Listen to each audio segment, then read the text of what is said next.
Committee डाली होती है, बाज़ लोगों ने कमेटी हमारे यहाँ मारूफ है, लोग डालते हैं। तो कमेटी में जो हमारे पैसे जमा होते हैं, क्या उन पर ज़कात होगी या नहीं? इसमें ये चीज़ देख लें कि अगर आपने कमेटी डाली हुई है, आपके पैसे जमा हो रहे हैं वहाँ पे,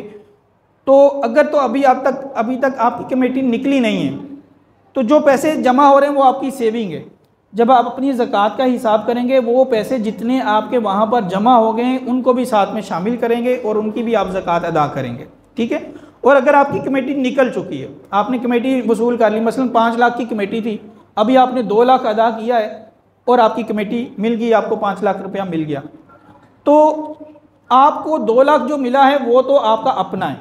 उसकी आपने ज़कात अदा करनी है अगर आपके पास मौजूद है। और जो 3 लाख आपके पास है वो आपके ऊपर कर्जा है, वो आपने ज़ाहिर बात है बाद में किस्तें भी तो अदा करनी है, कमेटी जो अदा करनी मंथली, तो वो आपके ज़िम्मे पर कर्जा बन जाता है, उतना आप माइनस कर सकते हैं, ठीक है। मसलन आपने 5 लाख की कमेटी वसूल की, अब वो सारी खर्च कर दी, अब आप अपनी ज़कात का हिसाब कर रहे हैं, तो अब आप क्या करेंगे, जब आपकी ज़कात का हिसाब होगा, आप अपना माल बनाया आपने, मिसाल के तौर पर 10 लाख रुपया है, 10 लाख की ज़कात आपके पास मौजूद है, लेकिन 3 लाख रुपया आपने अभी कमेटी के पैसे जमा करवाने,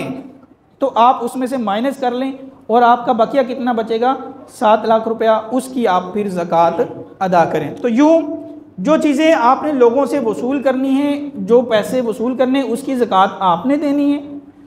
आपने किसी को कर्ज़ा दिया हुआ है उसकी ज़कात भी आपने देनी है, और जो पैसे आपने लोगों के अदा करने हैं, चाहे आपने कमेटी के अदा करने हैं, चाहे आपने किसी से कर्ज़ा उठाया उसके अदा करने हैं, चाहे आपने कोई तिजारत की है, कोई सौदा किया है और उसकी पेमेंट अभी करनी है, या आपने मज़दूर रखे हुए हैं और उनकी तनख्वाहें अभी इस महीने की जो आपके ज़िम्मे पर लाजिम हो गई हैं वो भी आप माइनस कर सकते हैं। तो यूँ जो चीज़ें, जो माल आपने लोगों का देना है वो आप माइनस कर सकते हैं, और जो माल आपने लोगों से लेना है उसकी ज़कात आपके ज़िम्मे पर जो है वो फ़र्ज़ होगी।